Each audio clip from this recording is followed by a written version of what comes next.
വീടിൻ്റെ ദർശനം എങ്ങോട്ടായിരിക്കണം? സാധാരണ വീടിൻ്റെ ദർശനം ഒന്നുകിൽ കിഴക്കോട്ട് അല്ലെങ്കിൽ വടക്കോട്ടായിരിക്കണമെന്നാണ് ശാസ്ത്രവിധി. അതിന് കാരണങ്ങളുണ്ട്.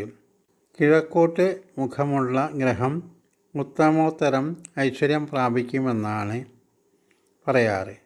കിഴക്കുദിക്കുന്ന സൂര്യൻ മുകളിലോട്ട് കയറി വൃദ്ധി പ്രാപിക്കുന്നു.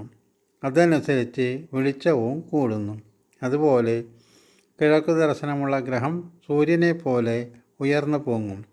ഐശ്വര്യം വർദ്ധിച്ചു വരും. പിന്നെ ഗ്രഹത്തിനുള്ളിലേക്ക് പ്രഭാത സൂര്യൻ്റെ കിരണങ്ങളേറ്റ് കിഴക്കൻ കാറ്റേറ്റ് ഗ്രഹം ശുദ്ധമാകും. സൂര്യപ്രകാശം നേരിട്ട് ലഭിക്കും. വടക്ക് ദിക്ക് ഏത് കാര്യത്തിനും ശുഭപ്രദമാണ്, ഐശ്വര്യപ്രദമാണ്. വടക്ക് ദർശനത്തിൽ നിൽക്കുന്ന ഗ്രഹം തെക്കൻ കാറ്റും പടിഞ്ഞാറൻ കാറ്റും അപകടകാരികളാണ്.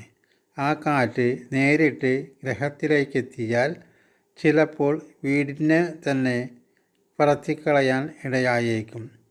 അതാണ് തെക്ക് പടിഞ്ഞാറും ദർശനം പാടില്ലെന്ന് പറയുന്നത്.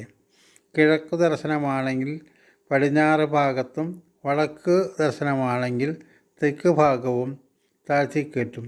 അതിന് കാരണവും കാറ്റ് പിടിക്കലാണ് ഇതിൻ്റെ പ്രധാന കാരണം. അതായത് തെക്കൻ കാറ്റിൻ്റെയും പടിഞ്ഞാറൻ കാറ്റിനെയും തടയുക എന്നതാണ് ഇതുകൊണ്ട് ഉദ്ദേശിക്കുന്നത്.